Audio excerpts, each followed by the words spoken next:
নমস্কাৰ ছাত্ৰ ছাত্ৰীসকল। আজি আমাৰ ছাবজেক্টটো হৈছে ক্লাছ 7ৰ জীৱৰ শ্বাস প্ৰশ্বাস।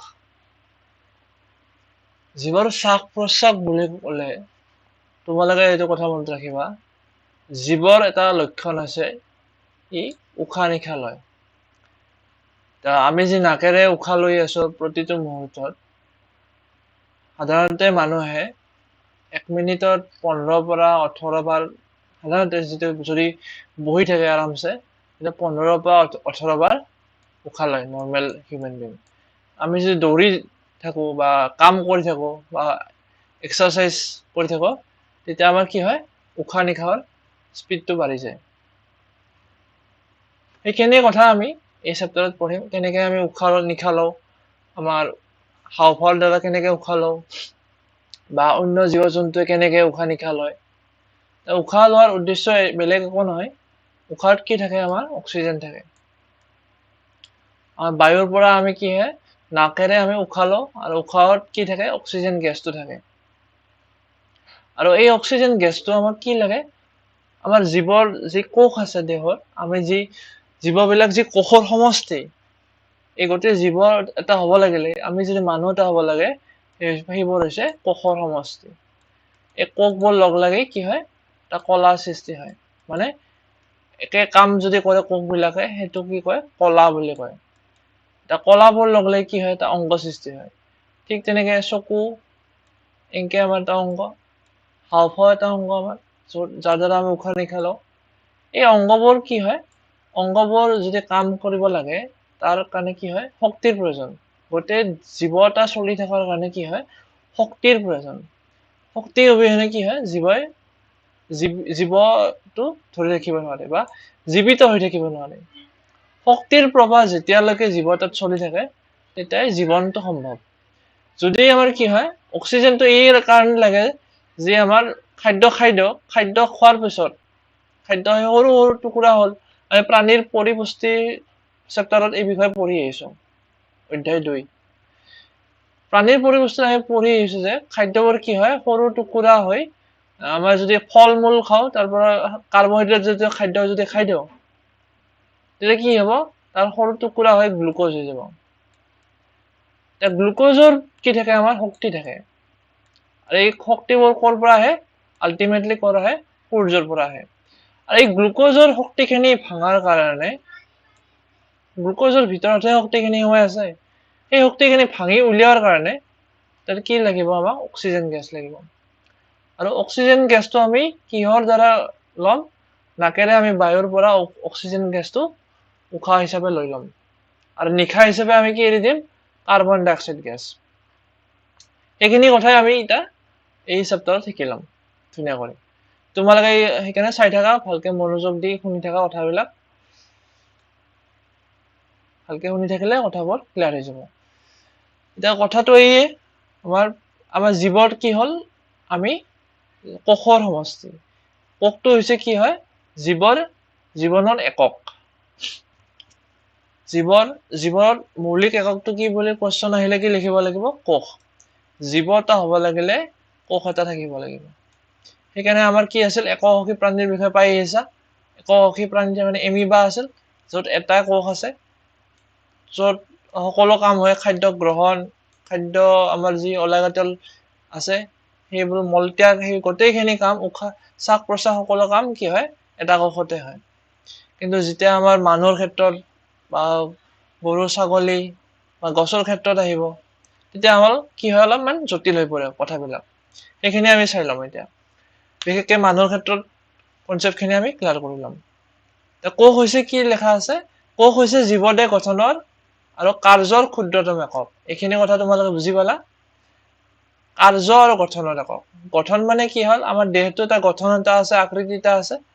এই আকৃতিটো কি হয়, দেহটোৰ এটা আকৃতি আছে, এই আকৃতিটো কি দিয়ে, কোষে দিয়ে। আৰু দেহৰ ভিতৰত যিমান কাম চলি থাকে প্ৰত্যেক অংগত, সেই অংগত কাৰ্যবিলাকৰ কামবিলাক কোনে কৰে, কোষে কৰে। বিভিন্ন ধৰণৰ কোষ আছে দেহত, সেই কোষবিলাকৰ কামবিলাক বেলেগ বেলেগ, ঠিক আছে। জীৱৰ প্ৰত্যেকটো কোষেই পৰিপুষ্টি, পৰিবহন, ৰেচন, প্ৰজননৰ দৰে নিৰ্দিষ্ট কিছুমান কাম কৰে। কিছুমান কাম কি আছে আমাৰ দেহৰ পৰিপুষ্টি সাধনত ব্যৱহাৰ কৰে কিছুমানে কি হয় পৰিবহন যেনেকৈ তেজ ৰেচনৰ কাম আছে কিছুমান আমাৰ নেফ্ৰন আছে কিডনিত প্ৰজননৰ কাম আছে যিবিলাক আমাৰ জনন কোষ আছে সেইবিলাক বেলেগ কাম সকলো কাম কোষৰ কাম বেলেগ বেলেগ বেলেগ এই কামবোৰক কি প্ৰয়োজন আমি তোমাক কৈছো আগতে শক্তিৰ প্ৰয়োজন শক্তিখিনি ক'ত থাকে আমাৰ খাদ্যত থাকে আৰু খাদ্যৰ পৰা কি আমি যেতিয়া হজম মানে হজম হৈ যায় আমাৰ পাচন হৈ যায় এই কি হয় সৰু সৰু টুকুৰা হয় এতিয়া কাৰ্বহাইড্ৰেট খাদ্যবিলাক কি হ'ব গ্লুকোজ হৈ যাব গ্লুকোজ হোৱাৰ পিছত কি কৰিব লাগিব গ্লুকোজত শক্তি সোমাই আছে আৰু সেই শক্তিখিনি আমি উলিয়াবৰ কাৰণে কি লাগিব অক্সিজেন ব্যৱহাৰ কৰিব লাগিব আৰু যেতিয়া আমি অক্সিজেন ব্যৱহাৰ কৰি আমি কি কৰো গ্লুকোজ ভাঙো তেতিয়া কি কৰিম কি ক'ব হয়তো সবাত শ্বসন বা বায়বীয় শ্বসন আৰু যদি অক্সিজেন ব্যৱহাৰ নকৰো সেইটো কি হ'ব অবায়বীয় শ্বসন উদ্দেশ্য এটোৱে যে গ্লুকোজটো ভাঙা এই শক্তিখিনি উলিয়া এতিয়া শৰীৰৰ কোষত যি গ্লুকোজ ভাঙি শক্তি সৃষ্টি হল তাতে কি আৰু ওলাই কাৰ্বন ডাই অক্সাইড কাৰ্বন ডাই অক্সাইড কি হয় দেহৰ কাৰণে ক্ষতিকাৰক যেতিয়া প্ৰত্যেকটো কোষতে দেহৰ কাৰ্বন ডাই অক্সাইড সৃষ্টি হ'ব এতিয়া গ্লুকোজবোৰ ভাঙি দিয়াত যেতিয়া কাৰ্বন ডাই অক্সাইড সৃষ্টি হ'ব তেতিয়া কি হ'ব কাৰ্বন ডাই অক্সাইড বিলাকে হাৰ্ম যাতে কৰিব নোৱাৰে তাৰ কাৰণে কি কৰিম আমি নাকেৰে নিখাহৰ দ্বাৰা আমি কাৰ্বন ডাই অক্সাইডটো উলিয়াই দিম এইখিনি কথা ইয়াত লিখা আছে উশাহ নিশাহৰ সময়ত আমি উশাহত বায়ু ভিতৰলৈ সোমাই লওঁ আৰু নিশাহত কি হয় কাৰ্বন ডাই অক্সাইড আমি এৰি দিওঁ সেইখিনি কথা যাতে দেহৰ পৰা বৰ্জিত কাৰ্বন ডাই অক্সাইডখিনি দেহৰ পৰা উলিয়াই দিব পাৰো এতিয়া কাৰ্বন ডাই অক্সাইডখিনি আমি কেনেকৈ উলিয়াই দিম সেইখিনি আমি চাই ল'ম এই চেপ্টাৰতে এতিয়া কিছুমান এটা জীৱ আছে আমাৰ ইষ্টৰ নিচিনা সেইবিলাক কি কৰিব পাৰে অক্সিজেন ব্যৱহাৰ নকৰাকৈ মানে কি কৰিব পাৰে গ্লুকোজ ভাঙিব পাৰে আৰু তাক কি কয় আমি পালো অলপ আগতে অবায়বীয় শ্বসন বুলি কয় আৰু এই জীৱবোৰক কি ক'ব অবায়ুজীৱী বা অবাত জীৱ ঠিক আছে অবায়বীয় শ্বসনৰ দ্বাৰা সিহঁতে কি কয় শক্তি পায় ইষ্টৰ ক্ষেত্ৰত দুটা আছে এইটো আৰু ইংলিছত কি ক'ব এইটো এনৰবিক আৰু যদি অক্সিজেন ব্যৱহাৰ কৰি সি কৰে শ্বসন কৰে সেইটো কি ক'ব এৰবিক ৰেসপিৰেশন এৰবিক মানে এয়াৰ মানে বায়ু এৰবিক শ্বসনটো কি ক'ব ইংলিছত ৰেসপিৰেশন ওকে ৰেসপিৰেশন ঠিক আছে আৰু এইটো কি ক'ব অবায়বীয় জীৱটো অবায়বীয় শ্বসনটো কি ক'ব এনৰবিক ANEROBIC এনৰবিক ৰেসপিৰেশন এইখিনি কথা বুজি পালা দেহত কি লাগে আমাক কোষৰ কামৰ কাৰণে শক্তি লাগে আৰু শক্তিবোৰ ক'ত থাকে খাদ্য আমি যি খাদ্য পাচনৰ ফলত যি গোটেই শৰীৰত যায় গোটেই শৰীৰৰ কোষত যি খাদ্য যায় আমাৰ গ্লুকোজবোৰ যায় এই গ্লুকোজত কি থাকে আমাৰ শক্তিখিনি সোমাই থাকে আৰু গ্লুকোজ ভাঙাৰ কাৰণে কি লাগে আমাক অক্সিজেন লাগে অক্সিজেনৰ ব্যৱহাৰ কৰি গ্লুকোজবোৰ ভাঙি দিয়াতে কি পাওঁ আমি কাৰ্বন ডাই অক্সাইড পাওঁ আৰু কিছুমান জীৱ আছে যেনেকৈ ইষ্ট তাৰ কাৰণে কি হয় অক্সিজেনৰ প্ৰয়োজন নাথাকে বা অক্সিজেন ব্যৱহাৰ কৰিও সিহঁতে কি কৰিব পাৰে কাৰ্বন ডাই অক্সাইড বা শক্তি উৎপন্ন কৰিব পাৰে গ্লুকোজটো যদি অক্সিজেন ব্যৱহাৰ নকৰাকৈ আমি ভাঙি দিওঁ তেতিয়া কি হ'ব এলকহল উৎপন্ন হ'ব সেইকাৰণে কি কৰে আমাৰ ইষ্টটো ক'ত ব্যৱহাৰ কৰে ওয়াইন প্ৰডাকশন ব্যৱহাৰ কৰে ইষ্ট আমাৰ এলকহল জাতীয় যি সামগ্ৰী আছে প্ৰস্তুত কৰাৰ কাৰণে ইষ্ট ব্যৱহাৰ কৰে আৰু তাৰ ফলত কি হ'ব শক্তি উৎপন্ন হ'ব আৰু কি হয় আমাৰ দেহটো আমাৰ মাসুলৰ ভিতৰতো কি হয় আমাৰ মাংসপেশীৰ ভিতৰতো কি হয় এই অবায়বীয় শ্বসন হ'ব পাৰে কিন্তু অবায়বীয় শ্বসনৰ ক্ষেত্ৰত এটা কথা আছে তাত শক্তিৰ কিন্তু কমকে উৎপন্ন হয় এটা হিসাব এটা আছে why is aerobic respiration more efficient than anaerobic respiration aerobic মানে হৈছে বায়বীয় শ্বসন য'ত অক্সিজেন ব্যৱহাৰ হয় আৰু anaerobic respiration হৈছে অবায়বীয় শ্বসন য'ত অক্সিজেন ব্যৱহাৰ নহয় ইয়াত কিমান শক্তি উৎপন্ন হৈছে 2830 কিলোজুল আৰু anaerobic মানে অবায়বীয় শ্বসনত 210 কিলোজুল তো তোমালোকে গম পালা ইয়াত শক্তিৰ উৎপন্নটো কম হয় সেইকাৰণে কি হয় এফিচিয়েন্ট মানে বেছি কাম কাৰ্যক্ষম সেইটো কৈছে এৰবিক তো বেছি কাৰ্যক্ষম হয় মানে বেছি আমাৰ মানে কামত আহে এফিচিয়েন্ট ঠিক আছে আমাৰ নেক্সট এটা কথা আছে আমাৰ কি হয় যেতিয়া আমাৰ পেশীত মাংস পেশীত আমি দৌৰো বা এক্সাৰসাইজ কৰো বা আন কাম কৰো তেতিয়া কি হয় আমাৰ শক্তিৰ প্ৰয়োজন হয় বিশেষকৈ পেশীৰ যেতিয়া আমাৰ পেশী ইউজ হয় ব্যৱহাৰ হয় মাংস পেশী তেতিয়া কি হয় পেশীত থকা গ্লুকোজবোৰ আমাৰ কি হয় অক্সিজেনৰ অনুপস্থিতিত ভাঙি যায়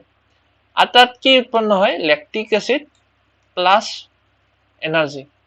শক্তি শক্তিটো কি হিচাপে থাকে এটিপি হিচাপে থাকে এটিপিতে শক্তিখিনি হৈ থাকে ঠিক আছে লেক্টিক এসিডৰ ফলত কি হয় আমাৰ যেতিয়া শিৰাবোৰ কি হয় আমাৰ চাইলোৱাখিনি হয় যেতিয়া পেশীত অক্সিজেনৰ অনুপস্থিত আমাৰ অব্যৱহৃত শ্বসন হয় তেতিয়া কি হয় আমাৰ শিৰামুৰিৰ সৃষ্টি হয় পেশীত চোৰ হয় মানে পেশীবোৰ মাসল চোৰ হয় আৰু আংশিকভাৱে গ্লুকোজবোৰ ভাঙি যোৱাৰ কাৰণে কি হয় লেক্টিক এসিড প্ৰস্তুত হয় লেক্টিক এসিড জমা হৈ শিৰামুৰিৰ সৃষ্টি হয় ইয়াত কথাখিনি কোৱা আছে লেক্টিক এসিডে পেশীবোৰ শিৰামুৰি ধৰে আৰু যদি আমি পিছত গৰম পানী বা গা ধুলে বা মালিশ কৰি দিলে কি হয় শিৰামুৰিৰ পৰা সকাব কাৰণটো কি বেলেগ একো নহয় যেতিয়া গৰম পানী বা গা ধুলে বা মালিশ কৰি দিলে কি হয় তাত সেই অঞ্চলত ঠাইখিনিত তেজৰ সঞ্চালন হয় আৰু তেজে কি কঢ়িয়াই নিয়ে অক্সিজেন যেতিয়া অক্সিজেন কঢ়িয়াই নিব তেজে ব্লাডত ফ্লো হৈ যাব তেতিয়া কি হ'ব সেই পেশীখিনি কি পাই যাব অক্সিজেনটো পাই যাব আৰু তাত থকা লেক্টিক এসিডখিনি ভাঙি কি হ'ব পুনৰ কাৰ্বন ডাই অক্সাইড আৰু পানী আৰু শক্তি উৎপন্ন হ'ব ঠিক আছে নেক্সট আমাৰ এটা কথা আছে এখিনি তোমালে ক্লিয়াৰ হল আমি কি কওঁ উশাহ নিশাহ মানে কি হল উশাহ মানে হৈছে অক্সিজেনটো নাকেৰে আমি লৈ লওঁ ভিতৰত আৰু নিশাহ হৈছে কাৰ্বন ডাই অক্সাইডটো আমি বাহিৰত ওলাই দিওঁ CO2 উশাহ নিশাহটো কেনেকৈ হয় আমাৰ যেতিয়া আমি নাকেৰে উশাহখিনি লৈ লিলো তাৰপিছত কি হ'ব নেক্সট আমাৰ এই প্ৰচেছটো হৈ যাব আমাৰ হাওফালে গুচি যাব ইয়াত লেখা আছে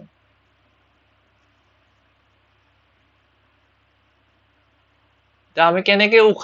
উশাহ নিশাহ লওঁ সেইটো চাই লওঁ উশাহ নিশাহটো আমি গম পালো নাকেৰে নাখৰন্ধ আমাৰ নাকৰ যে ফুটা আছে দুটা তাৰ পৰা কি হয় আমি উশাহটো লৈ ললো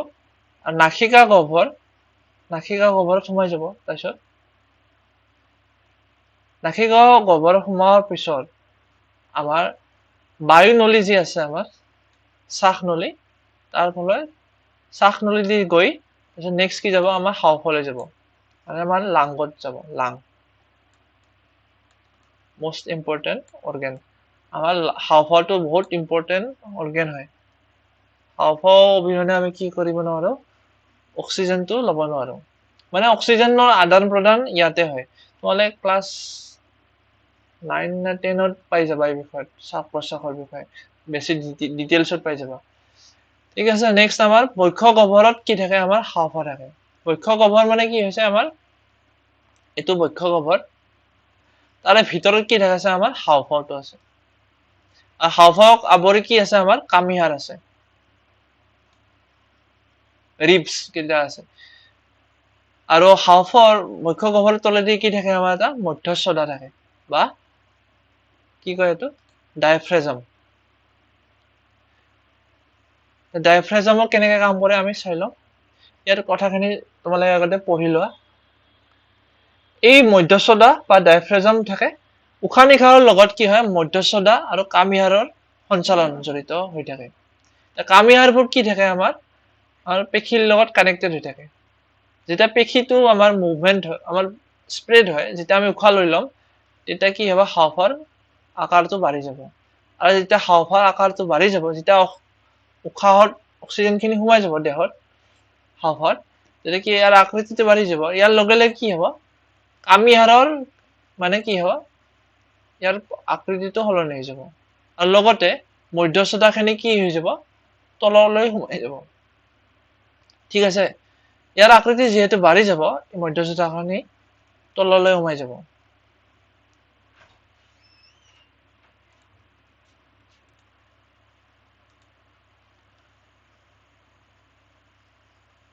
নেক্সট আছে আমাৰ এইখিনি কথা উশাহ লোৱাৰ সময়ত কি হয় কামিহাড়বোৰ ওপৰলৈ আৰু বাহিৰলৈ একবাৰে আৰু মধ্যস্থতাখন তললৈ নামি যায় নেক্সট কি হয় আমাৰ এইখিনি ছবিটোত চাই লোৱা তুমি কামিহাড়বোৰ কি হৈছে ওপৰলৈ যায় কুচি আমাৰ যেতিয়া হাওঁফাওঁটো উশাহ লয় মানে অক্সিজেনটো লৈ লয় তেতিয়া কি হ'ব ইয়াত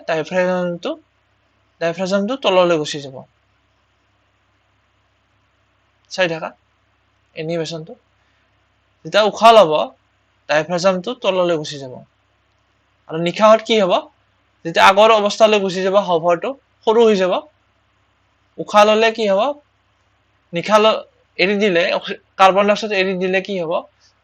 হাওঁফাওঁটো ওপৰত উঠি যাব মানে ডায়াফ্ৰামটো উঠি যাব চাই থাকা উশাহত কি হ'ব ডায়াফ্ৰামটো নামি যাব আৰু নিশাহত উঠি যাব উশাহ লৈছে ডায়াফ্ৰামটো নামি গৈছে আৰু নিশাহত কি হয় ডায়াফ্ৰামটো আনৰ মধ্যস্থতাখিনি আগৰ ঠাইত গুচি গৈছে এই প্ৰচেছটো আমাৰ চলি থাকে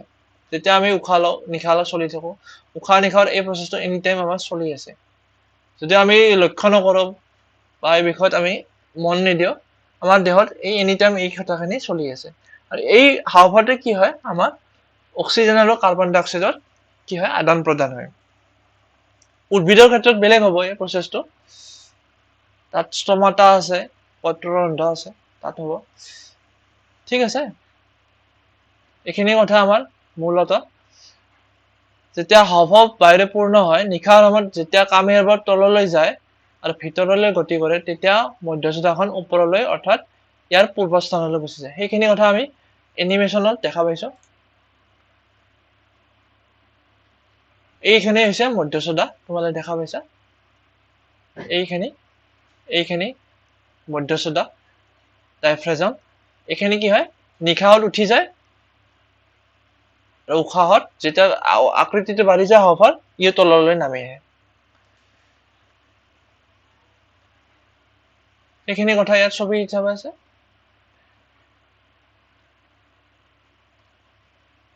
নেক্সট আমাৰ ইম্পৰ্টেণ্ট এটা কথা আছে যেতিয়া আমাৰ চাৰিওফালে কি থাকে অবাঞ্ছিত পদাৰ্থ থাকে ধোঁৱা ধূলিকণা ফুলৰ ৰেণু মিহলি হৈ থাকে আমাৰ যেতিয়া আমাৰ বায়ুটো কি হয় একদম পিয়ৰ নহয় মানে ক্লিয়াৰ নাথাকে বহুত ধূলা ধূলিকণা বহুত কিবা থাকে তেনে তাৰ ফলত কি হয় আমাৰ বিভিন্ন ধৰণৰ বেমাৰৰ বীজাণু থাকিব পাৰে সেইবোৰ যেতিয়া আমাৰ নাখিকা অৱৰতে সোমাই আহে কিছুমান আমাৰ সোমাই নাহে বিশেষকৈ ধূলাবোৰ যদি আমি বাহিৰত ওলাই যাওঁ ধূলা থকা ঠাইত কি হয় নোমবিলাকে কি কৰে এই কণিকাবোৰ ধৰি ৰাখে আৰু কেতিয়াবা অৱশ্যে এই কণিকাবোৰ নাখিকা গহ্বৰৰ সমূহবোৰ নোমবোৰ অতিক্ৰম কৰি ভিতৰলৈ সোমাই যায় তেতিয়া আমাৰ কি হয় যেতিয়া আমাৰ নাকেৰে সোমাই আহে কণিকাবোৰ বা ফুলৰ ৰেণু তেতিয়া কি হয় আমাৰ এলাৰ্জি হয় বা হাঁচি আহে ফলস্বৰূপে আমাৰ কি হয় হাঁচি আহে হাঁচি অবাঞ্ছিত কণিকাবোৰক উশাহত আমাৰ কি হয় হাঁচিৰ উদ্দেশ্য এয়ে যে আমাৰ যি অবাঞ্ছিত পদাৰ্থ সোমাইছে তেতিয়া সেইবোৰ ওলাই দিয়াৰ কাৰণে জোৰ কৰি আৰু এটা ইয়াত লেখা আছে যত্ন লবা হিচাপে তোমালোকে যেতিয়া হাঁচি মাৰা তোমালোকৰ নাকটো ঢাকি ৰাখিবা যাতে উলিয়াই দিয়া অবাঞ্ছিত কণিকাবোৰ আন এজনৰ উশাহত সোমাই নাযায় তেনে চৰ্দি লাগিলে তোমালোকে কি কৰিবা সাধাৰণতে মাস্ক ইউজ কৰিবা যাতে চৰ্দিটো কি হয় স্প্ৰেড নহয় তোমালোকে মাস্ক ইউজ কৰিলে কি হয় আনৰ কি হ'ব ইনফেকশ্যন নাপাব এতিয়া বৰ্তমান যেহেতু আমাৰ 2020ৰ পৰা এক বছৰ হ'ল COVID-19 চলি আছে এই বেমাৰ পৰা সকলোৱে এতিয়া মাস্কৰ গুৰুত্বটো বুজিছে আৰু এই কথাবোৰ বেছিকে বৰ্তমান প্ৰচলিত হৈছে যে হাঁচি মাৰিলে নিজৰ নাকটো ঢাকি ৰাখা এইবোৰ বা বৰ্তমান তোমালোকে মাস্কো পিন্ধিব পাৰা চৰ্দি লাগিলে, যাতে আনজনৰ উশাহত এইবোৰ সোমাই নাযায়। ঠিক আছে, এইখিনি কথা ইয়াত তোমালোকে ছবি এনিমেশ্যনত দেখা পাইছে। ইয়াত এইখিনি কথাই ইয়াত ছবি হিচাপে আছে। মধ্যস্থতাটো তললৈ নামি গৈছে উশাহত, আৰু কামিহাৰৰ কি হয়, কামিহাৰবোৰ ওপৰলৈ আৰু বাহিৰলৈ ওলাই আহিছে, যাতে হাওঁফাওঁয়ে স্পেচ পায়, ঠাই পায় বায়ুখিনি লৈ। আৰু নিশাহত কি হৈছে, মধ্যস্থতাখনি বা ডায়াফ্ৰামটো তললৈ মানে ওপৰলৈ ঘূৰি গৈছে। উশাহত কি হয়, মধ্যস্থতা তললৈ নামি আহে, আৰু নিশাহত মধ্যস্থতা পুনৰ ঘূৰি আহে নিজৰ ঠাইত। সেইখিনি কথা। নেক্সট আমাৰ ইম্পৰ্টেণ্ট কথা ইয়াত এটা আছে, আমি নিশাহত কি উলিয়াই দিওঁ। আমি গম পালো নিশাহত আমি কাৰ্বন ডাই অক্সাইড ওলাই দিওঁ।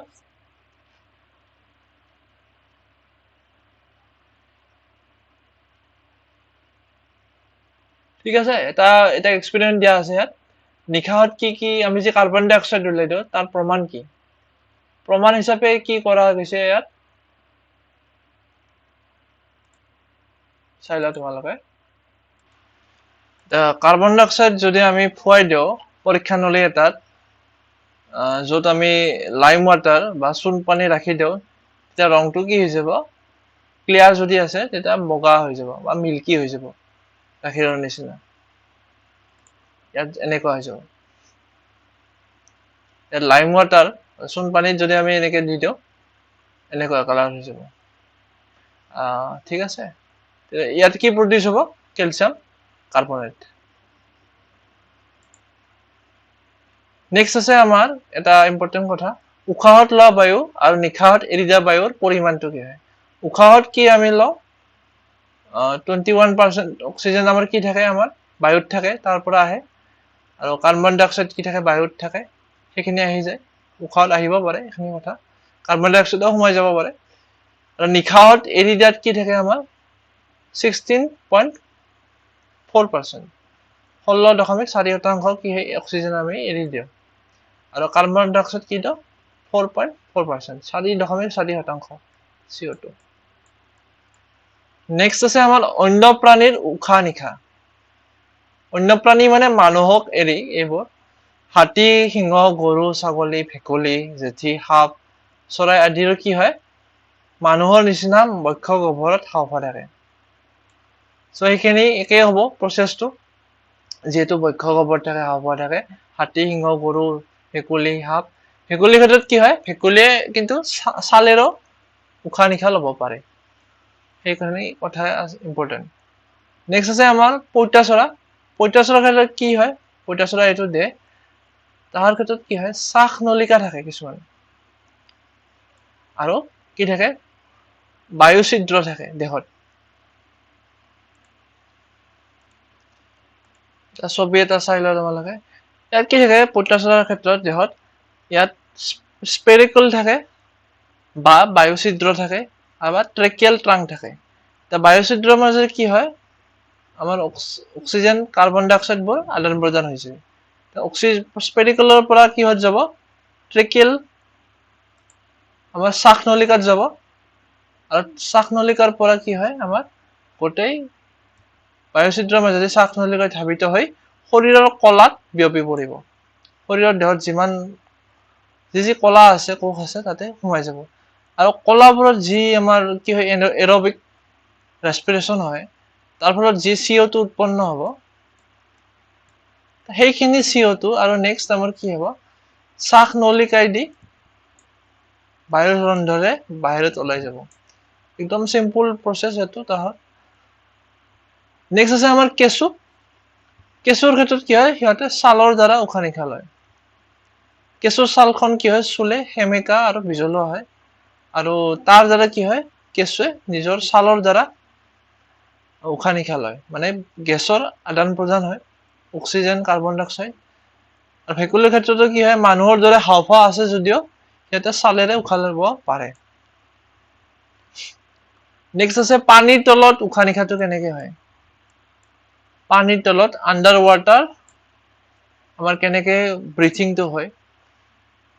আৰু বিশেষকে কি হয়, আমাৰ মাছবোৰে পানীত থাকে আৰু পানীত থকা মাছৰ কি থাকে কিছুমান আমাৰ গিল থাকে ফুল থাকে আৰু ফুলৰ সহায়ত কি হয় সিহঁতে অক্সিজেনৰ বা কাৰ্বন ডাই অক্সাইডৰ আদান প্ৰদান কৰে ঠিক আছে ফুলৰ সহায়ত কি কৰে ছালৰ বাহিৰত ওলাই অংশ থকা এইখিনি অংশ তোমালে দেখা পাইছা এনেকুৱা তোমালোকে ভালকে এটা ছবি চাই লোৱা ফিছৰ ক্ষেত্ৰত কি হয় মাছৰ ক্ষেত্ৰত যেটো পানীৰ তলতে থাকে সিহঁতে কি হয় গিলৰ দ্বাৰা তোমালোকে ইয়াত দেখা পাইছা এই গিল আছে মূৰৰ অংশখিনিত এই গিল বা এই ফুলৰ কামটো হৈছে আমাৰ ৰেসপিৰেশন কৰা বা শ্বাস প্ৰশ্বাস লোৱা ইয়াত কি হয় মূল কাম এইটো আমাৰ মূৰৰ অংশত থাকে নেক্সট কাম হৈছে এই অংশখিনিৰ দ্বাৰা আমাৰ যেনেকে হাওঁফাওঁ আমাৰ উশাহ নিশাহত বা গেছৰ আদান প্ৰদানত কাম কৰে ঠিক তেনেকৈ মাছৰ ক্ষেত্ৰত কি হয় গিলছে সেইটো কাম কৰে গিলবোৰৰ কি থাকে এনেকুৱা আৰ্ট থাকে গিলৰ যদি আমি জুম কৰি চাও মাইক্ৰোস্কোপিক লেভেলত চাও তেতিয়া কি হয় আমাৰ এনেকুৱা দেখা পাম আৰু তাতে কি হয় আমাৰ গিলৰ যি ফিলামেন্ট আছে এই ফিলামেন্টৰ আমাৰ কি হয় অক্সিজেনেটেড ব্লাড আৰু ডিঅক্সিজেনেটেড ব্লাড মানে অক্সিজেনযুক্ত তেজ আৰু কাৰ্বন ডাই অক্সাইড যুক্ত তেজখিনিৰ কি হয় আদান প্ৰদান হৈ থাকে এই গিলৰ মাজেৰে ঠিক আছে এই গিলটোৰ মাজেৰে কি হয় মাছে অক্সিজেন আৰু কাৰ্বন ডাই অক্সাইড বা শ্বাস প্ৰশ্বাসটো লয় নেক্সট আছে আমাৰ উদ্ভিদেও শ্বাস প্ৰশ্বাস লয় নে তা আমি আগতে পাই আহিছো উদ্ভিদৰ যি পৰিপুষ্টি চেপ্টাৰত তে উদ্ভিদে কি কৰে আমাৰ কাৰ্বন ডাই অক্সাইড গ্যাসটো ইউজ কৰি ব্যৱহাৰ কৰি কি কৰে আমাৰ খাদ্য প্ৰস্তুত কৰে আৰু এই প্ৰস্তুত কৰা প্ৰক্ৰিয়াটোক কি কয় সালোকসংশ্লেষণ বা ফটোসিনথেসিস কিন্তু আমি কথাটো ভুল কৰিব নালাগে যে অকল মানে উদ্ভিদে কাৰ্বন ডাই অক্সাইডটোৱে লয় কাৰ্বন ডাই অক্সাইড গেছ উদ্ভিদে লয় কিন্তু এই কামটো হৈছে ফটোসিনথেসিসৰ কাৰণে মানে খাদ্য প্ৰস্তুত কৰাৰ কাৰণে সালোকসংশ্লেষণ কিন্তু এনে উদ্ভিদে জীয়াই থাকিবৰ কাৰণে নিজকে এই কামটোৰ বাহিৰেও কিন্তু অক্সিজেন গ্ৰহণ কৰে আৰু নিশাহত কি কৰে কাৰ্বন ডাই অক্সাইড এৰি দিয়ে আন জীৱন নিচিনাই কি কৰে উদ্ভিদেও অক্সিজেনটো লয় আৰু CO2 টো এৰি দিয়ে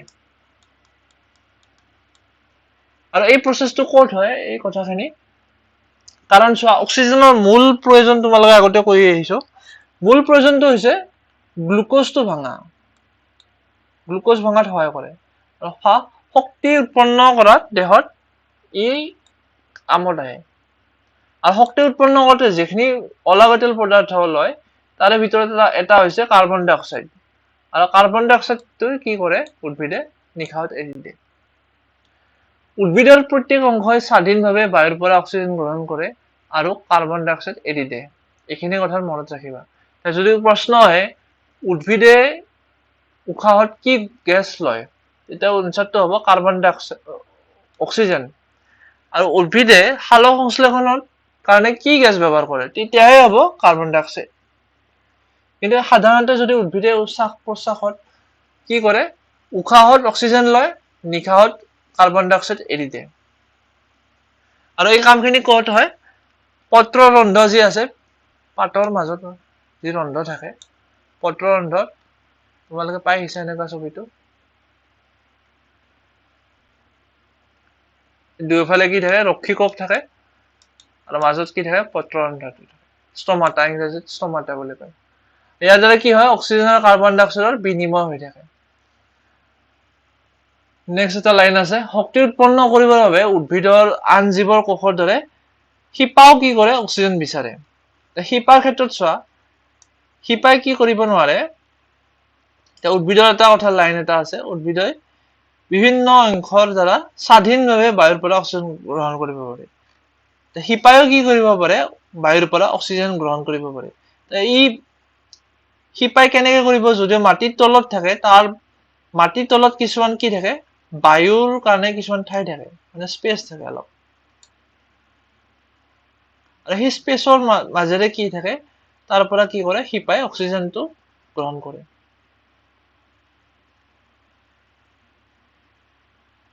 মাটিৰ কণাবোৰৰ মাজত পৰা শিপাই বায়ু গ্ৰহণ কৰে। তাপৰ ক্ষেত্ৰত আমি তাপৰ যি কি হয়, এটা কুৱেশ্যন আছে, তাপত যে অত্যাধিক পানী দিব হাক দিয়ে, তাপ এটাত যেতিয়া আমি পানী বেছিকে দি দিওঁ,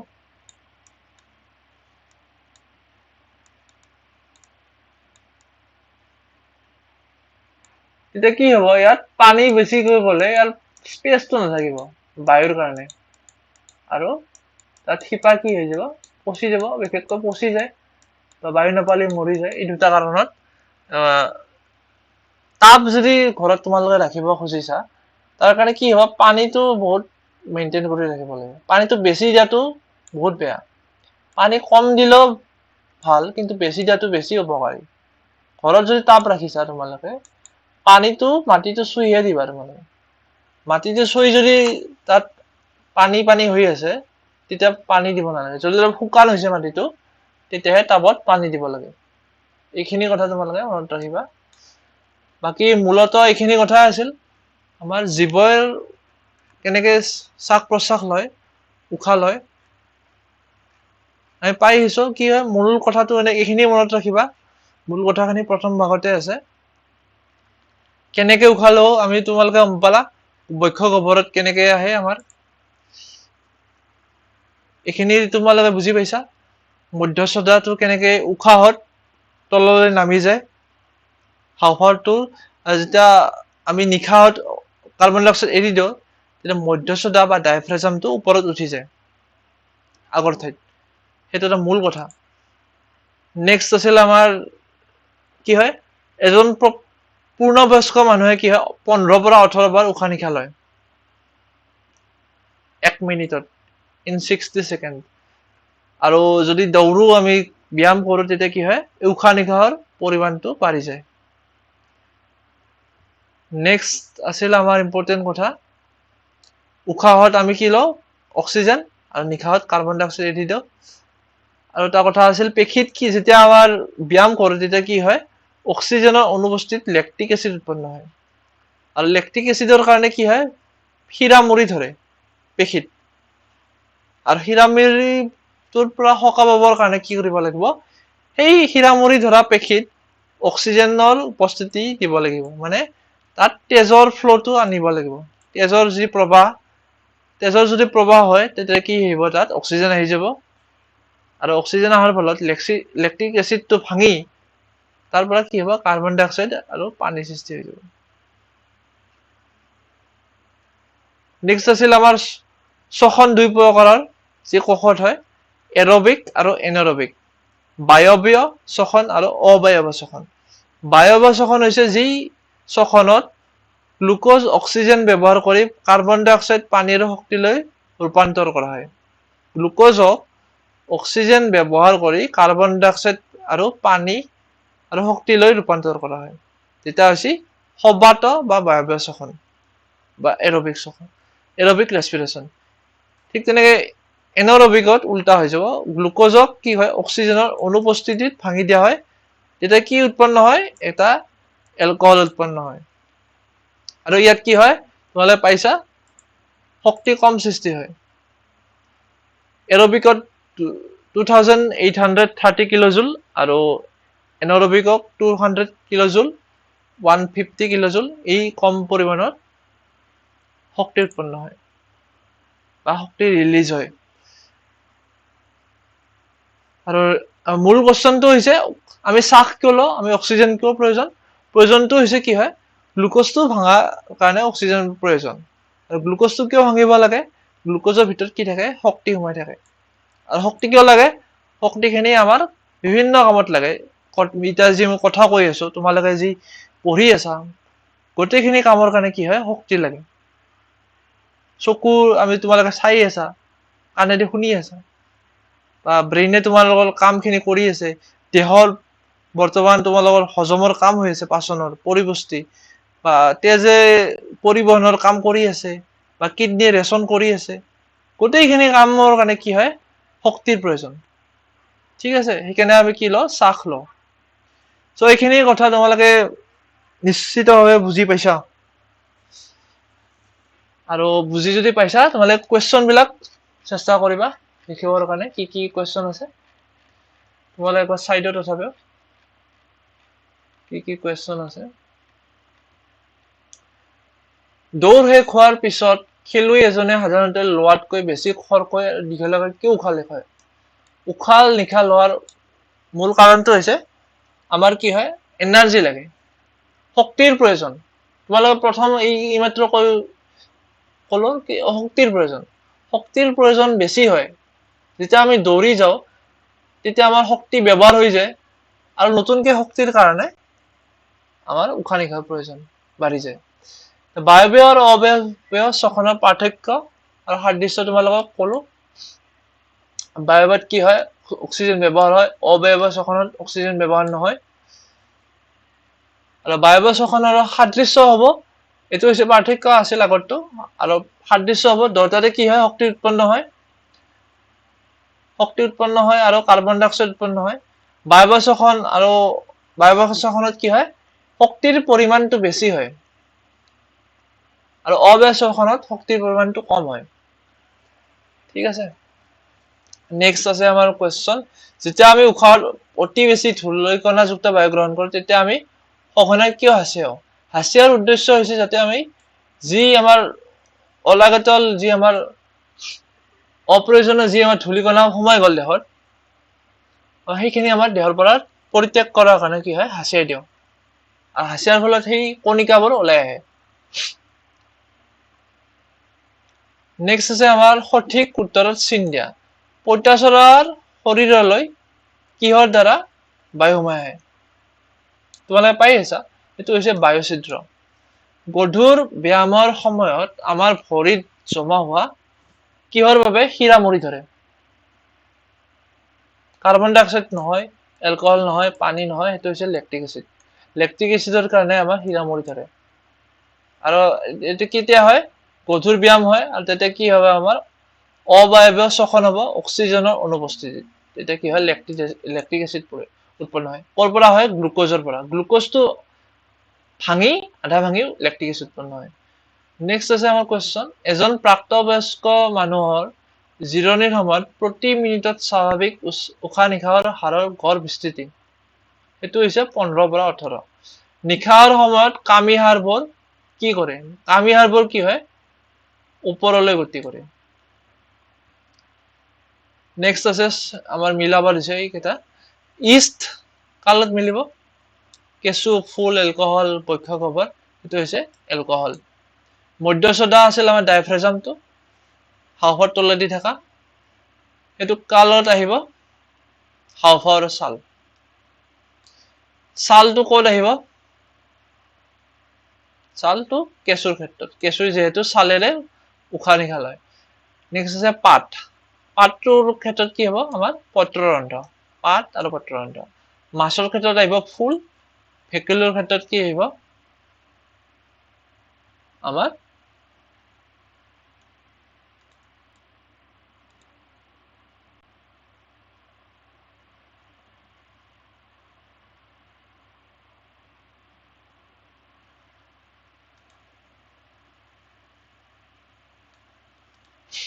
নেক্সট আছিল আমাৰ স্তম্ভ মিলোৱা এই স্তম্ভকেইটা মিলাই লওঁ ইষ্টৰ ক্ষেত্ৰত কি হ'ব আমাৰ এলকহল মধ্য সোডাটো কি থাকিব আমাৰ বক্ষ গহ্বৰৰ ভিতৰত তলেদি আৰু ছালটো কি হ'ব কেঁচুৰ লগত জড়িত যেহেতু কেঁচু ছালৰ দ্বাৰা উশাহ নিশাহ লয় পাতটোত কি থাকিব পত্ৰৰন্ধ্ৰ মাছৰ ক্ষেত্ৰত কি হ'ব ফুল আৰু ভেকুলীৰ ক্ষেত্ৰত কি হ'ব হাওফাও আৰু ছাল কাৰণ ভেকুলীৰ কি থাকে দুটা থাকে হাওফাও আৰু ছাল